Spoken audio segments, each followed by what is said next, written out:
My wife always said she'd never keep secrets from me. I believed her, until I came home early one Thursday and saw a strange car in our garage. That's the moment everything started to fall apart.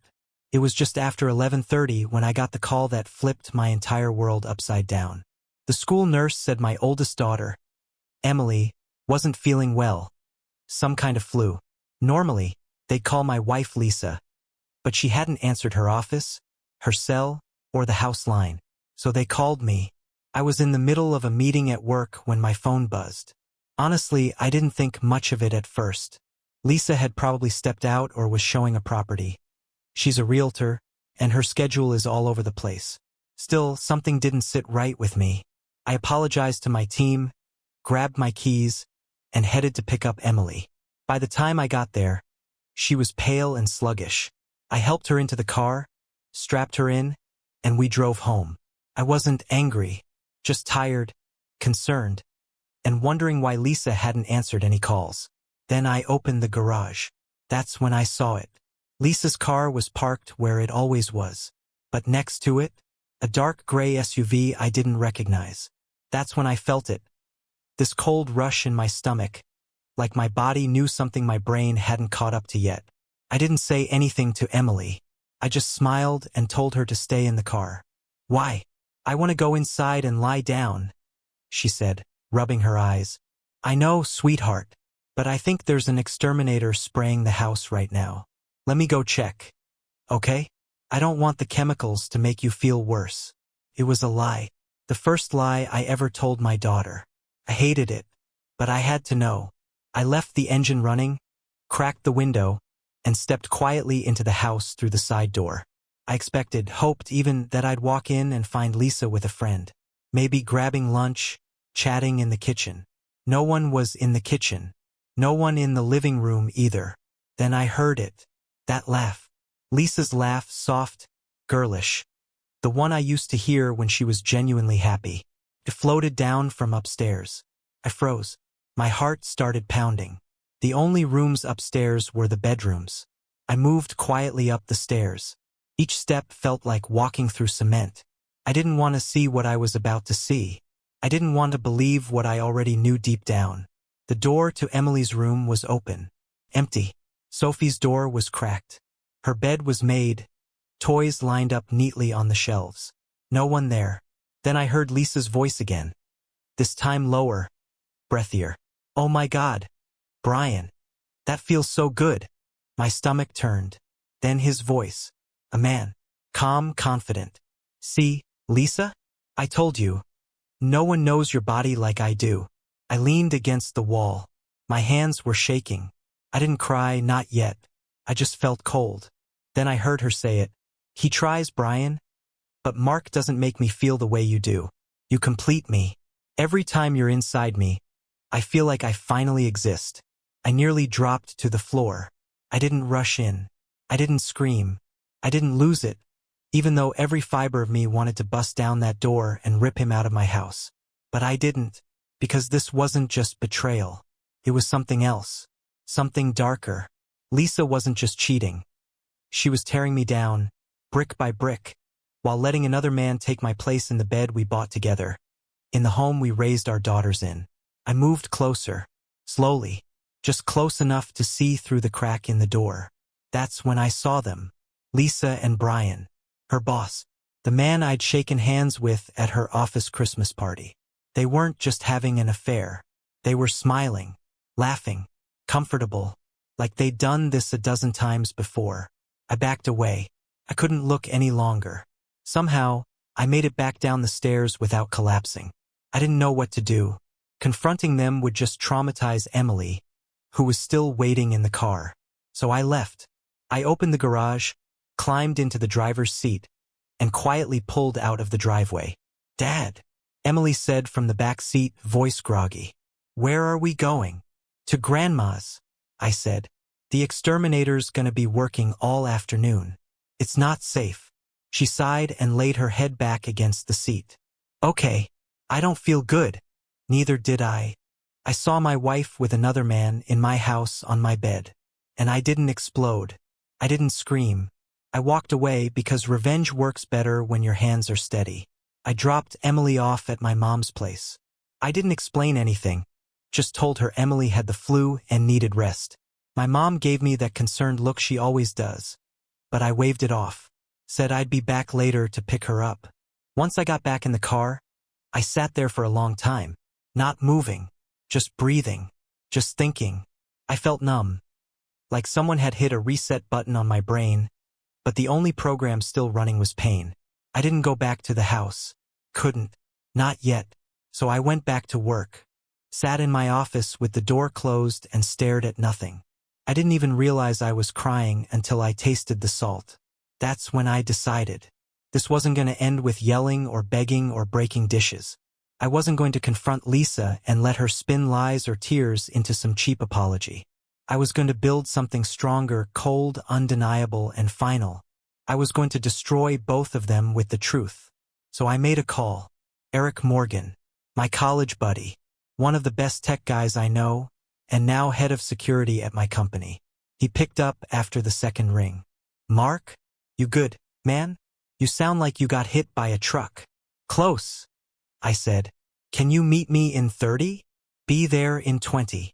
He was always reliable like that. When he got to my office, I locked the door and told him everything. How I found Lisa, what I heard, what I saw. Eric sat back in the chair, rubbing his face. Man, that's brutal. What do you need? I need proof. Real proof.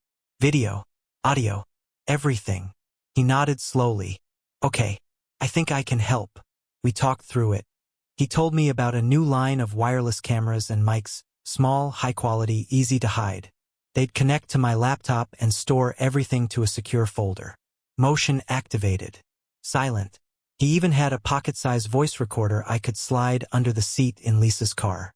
It'd only catch her half of the conversation, but it was better than nothing. I told him I'd swing by his place in the morning to grab the gear. That night was the hardest of my life. I picked Emily back up, took her home, helped her into bed. Sophie was already asleep. Lisa was in the kitchen when I walked in, stirring a pot of soup like nothing had happened, like she hadn't just spent the afternoon tearing out my heart and handing it to her boss. She looked up and smiled. There you are. Why didn't you call me? The school left a message. I didn't know Emily was sick. I stared at her. The school tried to call you, Lisa. They called your office. Said you were out all day. They called your phone, went straight to voicemail. Called the house. No answer. She blinked. Oh my God. I must have turned it off by accident while I was showing a house. I've been swamped all day. I barely had a minute to myself. Smooth. Easy. She was good at it. She hugged Emily and kissed her forehead. Helped her into bed. I watched her closely. Lisa may be a cheater, but she does love our daughters. That part I'll never deny.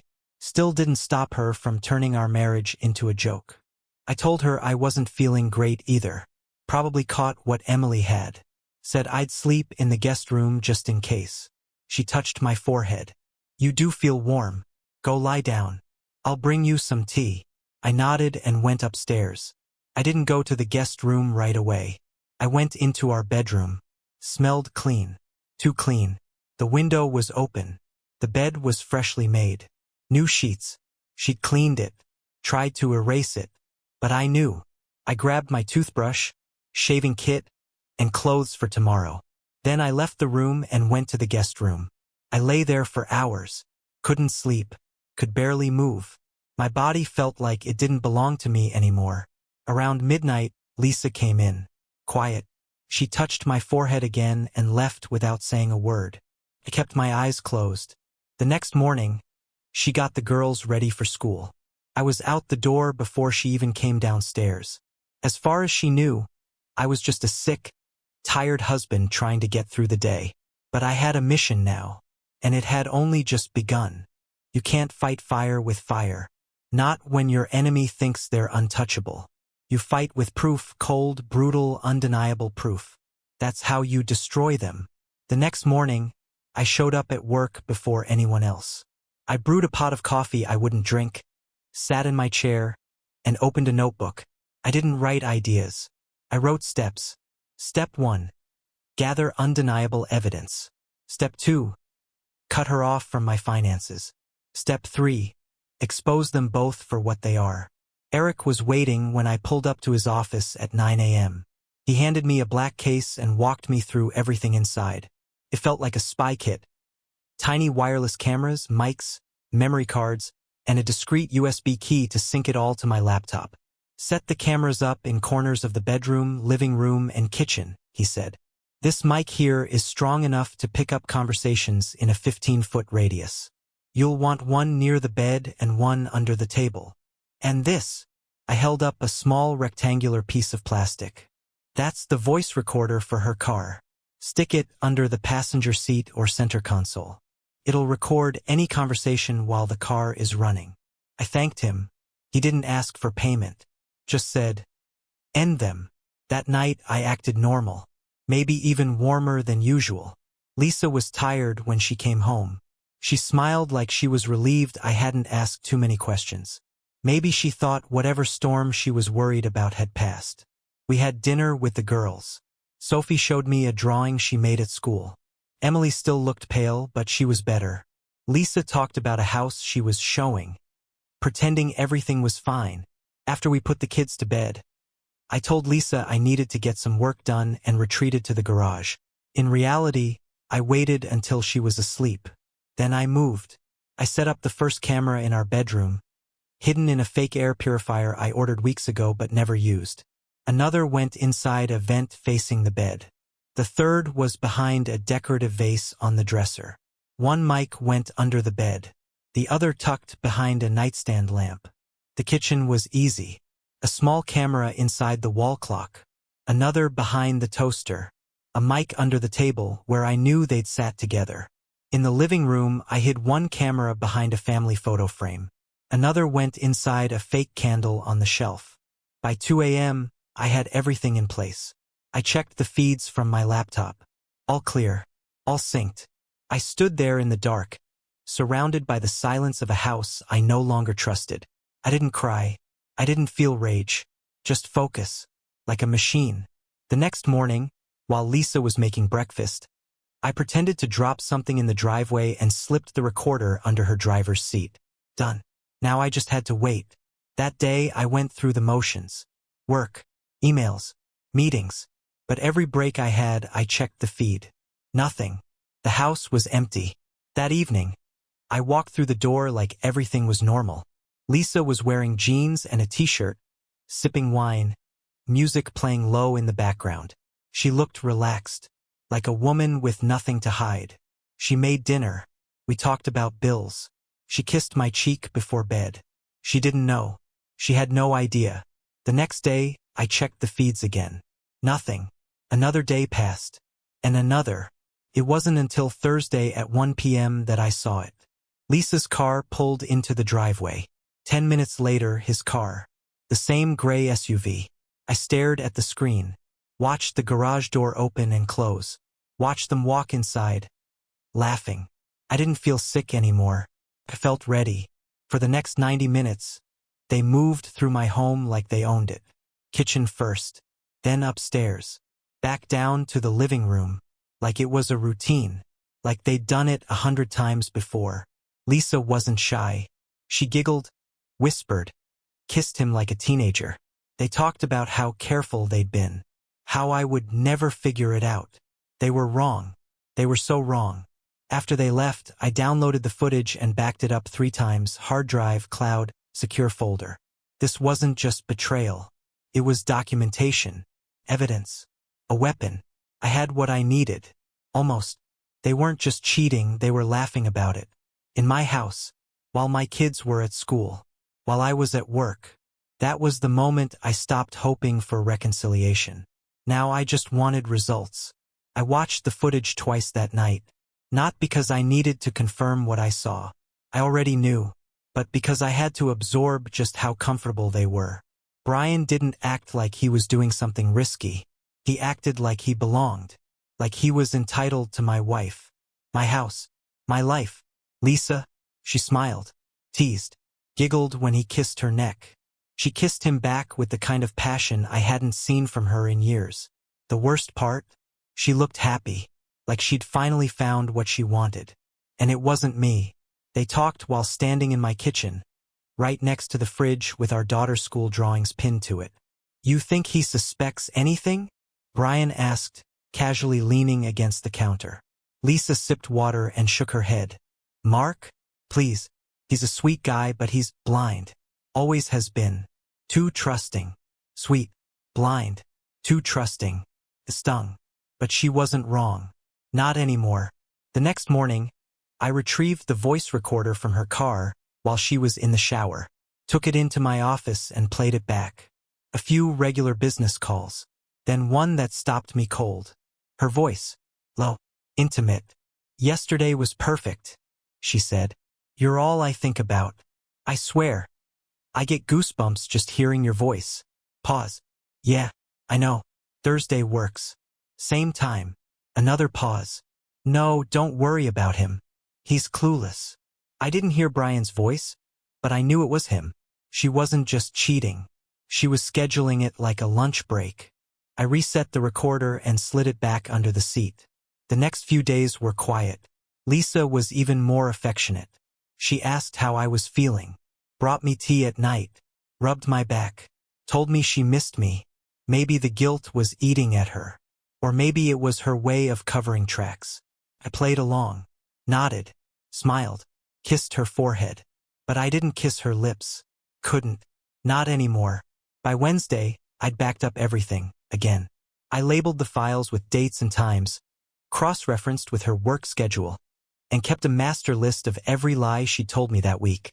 I also started getting my financials in order. Split the bank accounts. Changed my life insurance beneficiary from Lisa to our 2 daughters, Emily and Sophie. Contacted a divorce attorney. In this state, cheating doesn't impact the division of assets, but it could help with custody, and I wanted that. I wanted joint custody at a minimum. My daughters deserved more than half-hearted parenting from someone who put their needs second to an affair. Thursday came. Like clockwork. Lisa left at 12:30. Showing a property, she said. I told her to be careful. Don't forget your phone this time. She laughed. Yeah. At 12:50, her car rolled into the garage. 5 minutes later, Brian's SUV. Right on schedule. I watched them again. Watched her toss her purse onto the counter, pull him by the shirt collar, and kiss him like they were in some cheesy romance movie. This time they didn't even wait. Kitchen. Then upstairs. Back down to the living room. They joked about how many times they'd used every surface in the house. I paused the video, stared at the screen. My wife, the mother of my daughters, smiling while straddling her boss in our living room, 10 feet from the fireplace where we opened Christmas presents just months earlier. My hands were steady. Too steady. That's when I knew I had crossed the line. This wasn't pain anymore. It was execution. That night I couldn't pretend. Lisa made spaghetti, poured me a glass of wine, sat across from me at the table and smiled. I switched seats. She looked confused. Why are you sitting there? That's usually my spot. Just felt like a change of scenery. She hesitated. Okay. She barely ate, just moved food around on her plate. After dinner, I went to the garage, downloaded the footage, selected the clearest frames. Her hand in his hair, her legs around him, her face tilted in pleasure. I imported the images into a folder labeled Thursday_confirmed. Then I started typing. Short captions. Simple. Sharp. Like knives. She didn't just lie to me. She praised him while we were still in bed. That night, something inside me broke for good. And it never came back. That night, I didn't go to the guest room. I couldn't keep pretending I was sick. I didn't have the energy for the act. I had to survive one more night before I could move on to the final phase. So I followed Lisa into our bedroom. Our marital bed. The same one she shared with Brian 2 days earlier. She was already under the sheets when I walked in, smiling. You feeling better? She asked softly. I gave her a nod and slid into bed beside her. She reached for me under the blanket and whispered, Maybe I can help you feel a little more normal tonight. I hesitated. Every instinct told me to pull away, but I didn't. Not because I wanted her. Not because I still loved her in that moment. But because I needed her to believe I was still clueless. So I let her touch me. I let her guide me. We didn't make love. We had cold, mechanical S**X. And somewhere in the middle of it, she whispered in my ear, "God, Mark, you still make me feel so good. No one will ever love me the way you do." I froze. Her body moved like nothing was wrong. But in my head, I could still hear her voice from the recording. "You complete me. He just doesn't make me feel like you do, Brian." I didn't say anything. I didn't even finish. I just turned on my side and pretended to fall asleep. She curled against me, pressing her face into my shoulder. "Mark, I'm sorry if I didn't satisfy you." I kept my eyes shut. "You always satisfy me," I muttered. She pulled back a little. "You sure?" I turned my head slightly. "Sometimes I just wonder if I'm man enough for you." Her voice caught. "Why would you say something like that?" "You know why." She was quiet for a long time. Then she said, "I love you, Mark. I've always loved you. As long as I have you, I don't need anything else." The irony stung, but I didn't respond. I just lay there. Eventually, she started crying. Quiet, soft sobs she thought I couldn't hear. I didn't comfort her. I didn't ask her why, because deep down I already knew. She wasn't crying out of guilt. She was crying because she could feel it. Something shifting between us. Something slipping out of her control. When I was sure she was asleep, I slipped out of bed and went downstairs, sat in my office and opened the audio logs. Everything had been captured. Even in low light, the bedroom footage was crystal clear.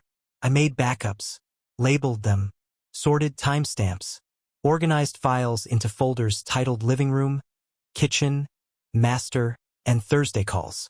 Before dawn, I snuck out to the garage and replaced the voice recorder in Lisa's car with a fresh one. That day, she acted like nothing happened. She kissed me goodbye, smiled, told me to take care of yourself today. Okay? I poured her coffee. She laughed and said, "You forgot to tell me you love me this morning." I looked her in the eyes. "I've already decided you know how I feel." She blinked. "Okay, I forgive you this time. But don't forget again, Mr. Davis. A girl needs to hear it." I forced a smile. "Next time." She winked and walked out the door. I watched her drive off and knew exactly where she'd be going soon. Probably already texting him. That day, I finished everything I needed for Phase 2. I filed paperwork to cancel every joint credit card. Opened a solo account in my name. Transferred half of our savings and checking funds. I went to HR and updated my life insurance beneficiaries. Lisa was gone. Emily and Sophie were now listed as 50-50 recipients. Then I called my lawyer. He gave me the name of 3 top divorce attorneys. I set an appointment with the second one on the list. 3 o'clock. Friday. That gave me one more day to finalize my next move. When I got home that evening, Lisa was in the kitchen. The girls were doing homework in the living room. She wore a yellow sundress, the one she used to wear when we first started dating. She looked beautiful, like the woman I fell in love with all those years ago. And it crushed me, because I didn't feel anything. Not warmth, not longing, just stillness. "Hey baby," she said. "I hope you had as good a day as I did." I raised an eyebrow. "Oh yeah. I made a sale, finally. And I might have another one on Thursday." "Might have been your lucky day," I said flatly. "Anyone interesting stop by?" She shook her head. "Nope. Just another day." Lies. So easy for her now. While I changed upstairs, I checked the bedroom. The sheets were fresh. Window open. Scented candle burned out. There was water on the shower floor. She'd cleaned again. Covered her tracks. But I wasn't the same man she fooled a week ago. I was no longer playing defense. You don't just catch them. You expose them. I didn't want an apology. I wanted them to feel it. Publicly, permanently, and painfully. Friday morning, I woke up before Lisa and the kids. She was sleeping peacefully, like someone who hadn't shattered her family. I stared at her for a few seconds. This woman used to be my whole world. Now she was a stranger. No, she was worse. A liar with my last name. I showered, dressed, and left the house without waking anyone. By 8 a.m., I was in my lawyer's office, walking him through everything. This isn't just a divorce, I told him. This is a surgical strike. He reviewed my documentation, photos, timestamps, files. Every one of Lisa's meetings with Brian was accounted for. Every call logged. Every video labeled. He was impressed. You've already done most of the heavy lifting, he said. All I need to do is file. I nodded. And make sure she gets served at work. He raised an eyebrow. You sure about that? Very. He made the arrangements. I also had him draft a second set of papers. A civil suit against Brian Carter and his firm, Crescent Ridge Realty, for willful interference in a marital contract. In truth, I didn't care about winning that suit. I just wanted it on the record. Something his partners and clients could see. When I left the office, I went straight to the print shop. I brought the thumb drive with the photos, blurred Lisa's face, left the audio references in text. I printed 5 large 17 by 24 images on thick poster board. Each one matched a location in the house: the bed, the kitchen table, the living room rug. Each had a short caption underneath. This is the bed where my wife gave herself to another man while our kids were at school. This is the table where she entertained her lover, hours before feeding dinner to our daughters. This is the rug where they laughed about me like I was some idiot who'd never catch on. Then I printed 5 signs, big and bold. These items are free. They reek of betrayal and broken vows. Take them if you dare. My wife broke her wedding vows with her married boss, Brian Carter, right here, repeatedly. They laughed about it. They planned it. And they thought I'd never know. Brian Carter, co-owner of Crescent Ridge Realty, destroyed 2 families. His wife doesn't know yet. Everything you see here belonged to a marriage, until they ruined it. By the time I got home, it was after 5 p.m. Lisa and the girls were already eating. Lisa acted normal, too normal. She smiled as I walked in. Dinner's on the table, hon. I nodded. Thanks. I barely touched my food. The next morning, Saturday, Lisa told me she had to show a few properties. That told me everything I needed to know. I kissed my daughters goodbye, told them we were going to Grandma's later for a sleepover. Lisa smiled, said, "That sounds perfect." She left at 12:30. I waited until 12:50. Then I parked around the corner in my company van, just out of view. At exactly 12:55, Brian's car rolled into the driveway. Right on time. The garage door opened. Then it closed, just like before. This time I didn't feel a thing. No shaking. No heartbreak. Just silence. Just focus. At 2:30, Brian left. At 2:45, Lisa followed. I pulled into the garage 5 minutes later and got to work. First, I watched the footage. It was all there. Kitchen, bedroom, living room. Every laugh, every whisper, every insult. They joked about how Mark still has no clue. Brian asked, "You think he'll ever find out?" Lisa responded, "Only if he grows a brain overnight." Perfect. That's the quote I used on the final poster. Then I started dragging furniture. The bed came first. I tore off the sheets, yanked the mattress off the frame, and muscled it out the front door. Next came the kitchen table. I angled it sideways and slid it through the door. It scraped the wall, I didn't care. Then the living room rug. Rolled it up, carried it outside, dropped it with a thud. I placed the matching photographs on each item and mounted the signs above them. I stepped back and looked at the scene. It was perfect, brutal, honest, unmissable. I checked the time. 4:55 p.m., right on schedule. 5 minutes before she came home, everything was ready. The bed, the rug, the signs, the photos, the truth. I didn't need to say a word. My front lawn would do the talking. I stepped back into the street and looked at what I had created.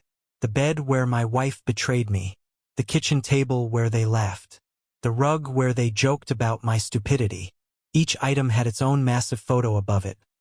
Lisa and Brian, mid-act, her face blurred but her betrayal obvious. The captions pulled no punches. The signs were mounted high enough that no one could casually pull them down. I used zip ties and aluminum stakes. I wanted them to stay until I decided they could come down. And the biggest sign, placed right at the front of the yard, said this: "These are the remains of a marriage destroyed by lies, lust, and arrogance. If you can handle the scent of betrayal, take them, they're free." People started to gather. At first it was just a neighbor across the street, watering his lawn. He froze mid-spray when he saw the photos. Then someone else stopped while walking their dog.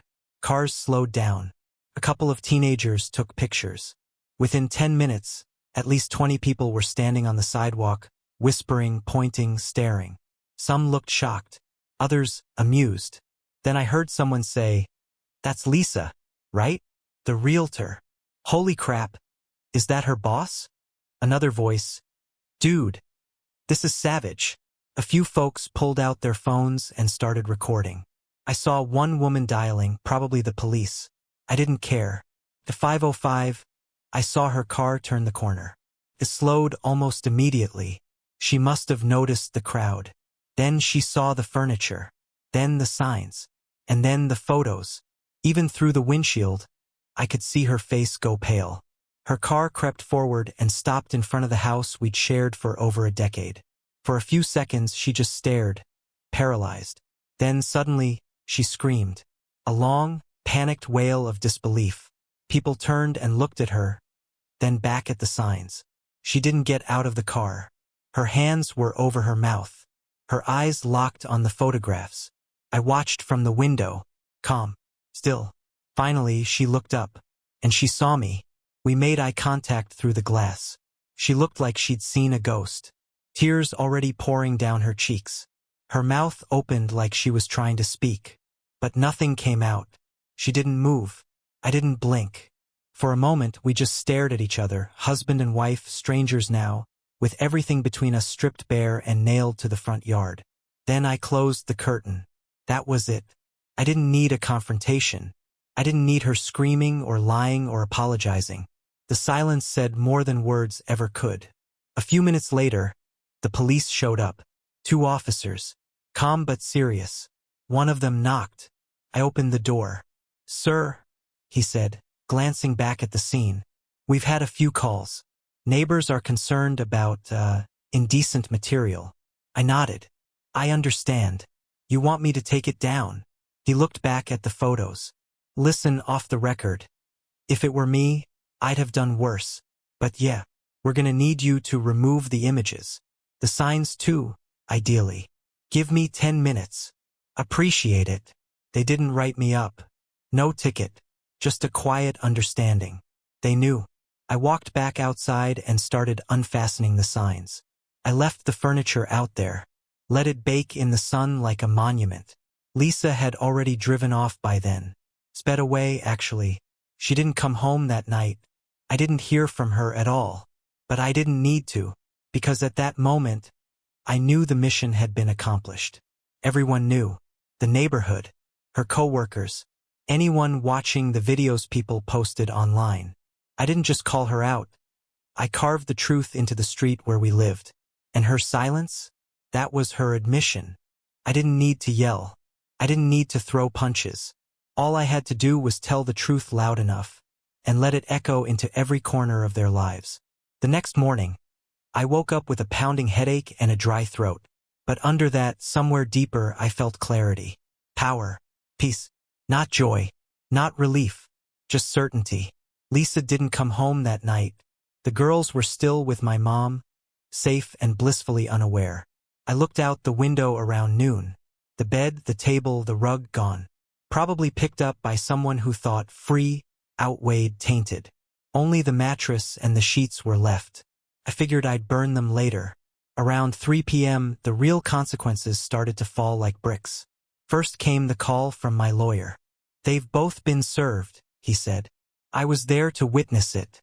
You should know. It hit hard." "What happened?" I asked. He sounded almost impressed. Lisa collapsed in the middle of the office.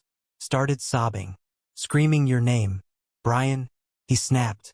Started pacing, yelling about how he'd ruin you. Threatened to call the police.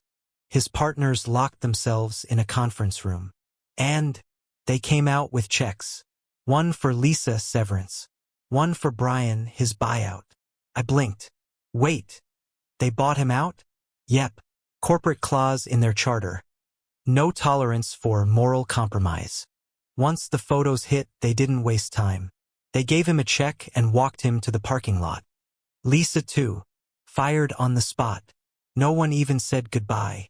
He paused, then added, "Receptionist said Brian's wife called while all this was going down. Apparently, she got your letter and the photos. Told him not to bother coming home." I leaned back in my chair and let that sink in. One shot, 2 targets down. Later that day, I got a text from a guy I barely knew, husband of one of the women who worked at Lisa's agency. "Dude, your ex just lay on the floor for like 30 minutes. Nobody talked to her. Nobody helped. Brutal." I didn't respond. What was there to say? She'd made her choice. I was just making sure the world saw it. The next morning, my phone finally rang. Lisa. I stared at the screen for a long time before I picked up. Her voice was almost unrecognizable, hoarse, exhausted, shaking. "Where are the girls?" "With my mom," I said. "They're fine. They don't know anything. They won't." She broke down instantly. I heard her crying, gasping for breath. "Can I come by?" she asked. "Just to grab some things?" I hesitated. "Tell me when. I'll make sure I'm not home. I want to talk." "I don't," I said. "Not about this." "I'm so sorry, Mark. You have to know. I never meant to hurt you." I laughed. "Seriously? What did you think I'd do when I found out? Clap? Shake his hand? I didn't want you to find out." "Well, you failed. I still love you, Mark. I always have. I was just confused. He made me feel like I mattered, like I was still desirable. But I never stopped loving you." "You sure about that?" I asked. "Because I have audio of you telling him I wasn't enough. Telling him I couldn't satisfy you. That I was pathetic." Silence. "I have everything, Lisa. Every lie. Every insult. Every second." She whispered, "I didn't mean it. I was just trying to make him feel good. His wife was awful to him, and I thought." "You thought humiliating your husband would boost his ego?" "No, She choked on her words. "I don't care anymore," I said calmly. "I'm done. You're getting divorce papers. You'll have joint custody if you agree to my terms. If not, I'll make sure every person in your life sees what I saw." "You wouldn't." "I already did." Another pause. Then she whispered, "Why did you tell his wife?" "Because she deserved to know. Same way I did. They have kids, Mark. So do we. And you didn't care. I made a mistake." "No. You made a 6-month plan and executed it in my home. That's not a mistake. That's a choice. I'll fight for us. There's nothing left to fight for." "Please," she begged. "If you won't do it for me, do it for Emily and Sophie. They need both of us. They'll have both of us. Just not together." She sobbed again. I said nothing. Finally, she asked, "What if I don't sign?" "Then I send the footage to everyone, your parents, your sister, your clients. You'll be a walking scandal." "You hate me that much?" "I don't even hate you," I said. "I just want you out of my life." Silence. Then a whisper, "Okay." She signed. She begged, pleaded, promised me the world. Said she still loved me. But love doesn't rip you apart and leave you bleeding. Love doesn't destroy everything you built and then ask for another chance. The papers were signed. Divorce proceedings were in motion. We agreed on joint custody of the girls. She would stay in the house for now, since it made the school routine easier. I moved into a condo a few blocks away, close enough to see my daughters often, far enough that I didn't have to see Lisa unless absolutely necessary. It should have ended there, but it didn't. A few days after she signed, she called again. I debated ignoring it. My gut said don't answer, but I did. "Mark." "Lisa, can you come by?" "No. Please. I just want to talk. No yelling, no tears. Just talk." I stayed quiet. I've been thinking about everything, about us. I know what I did was horrible. I know I don't deserve forgiveness.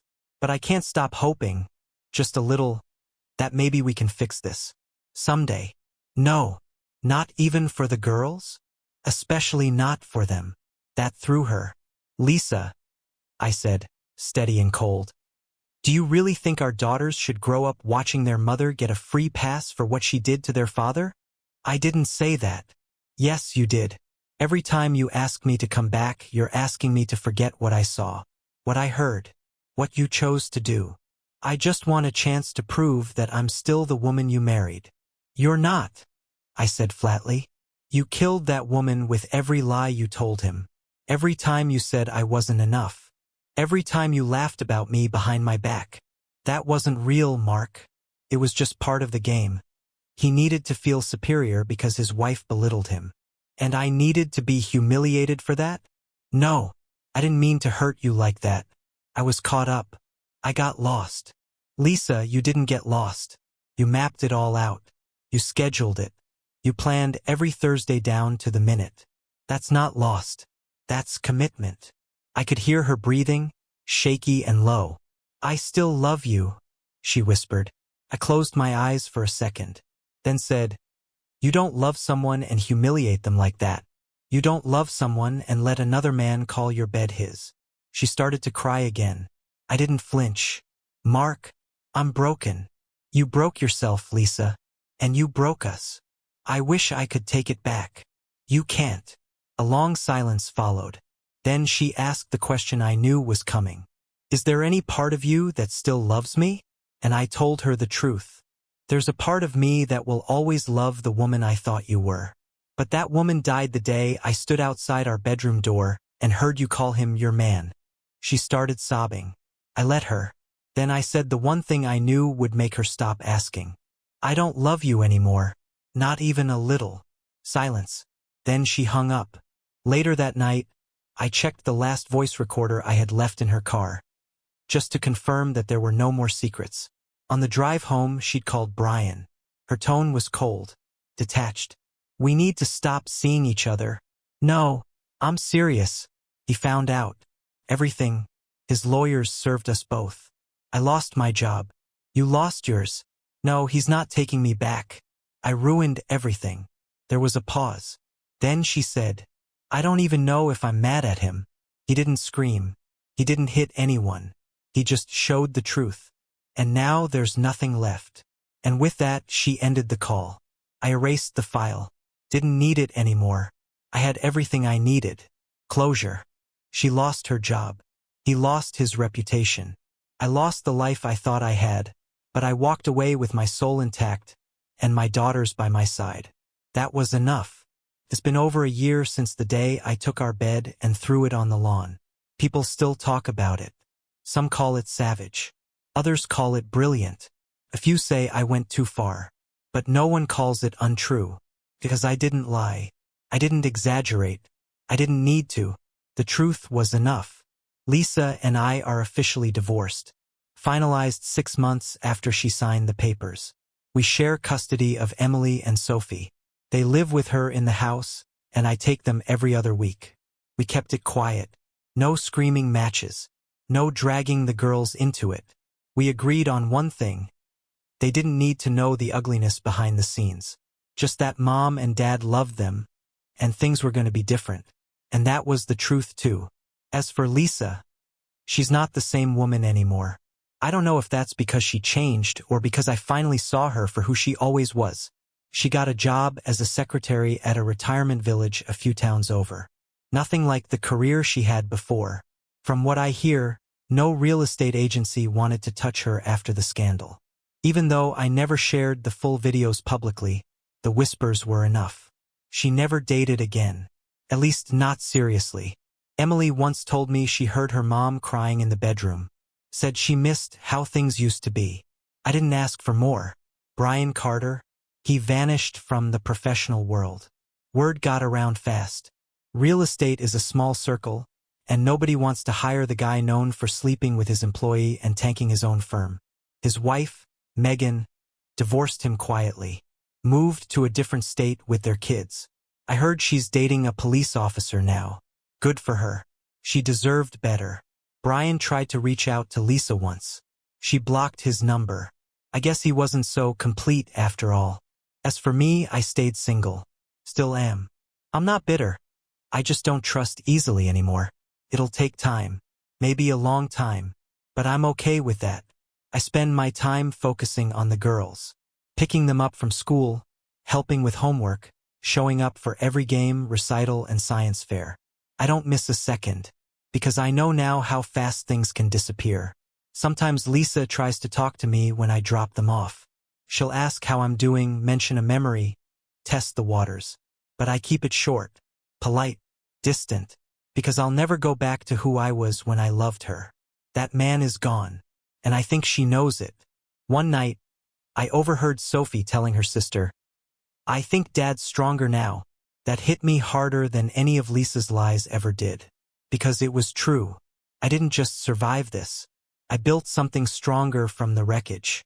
Not a new relationship. Not a fantasy comeback story. But a life I could live with. A future I could believe in. A version of myself I respected. And that was enough.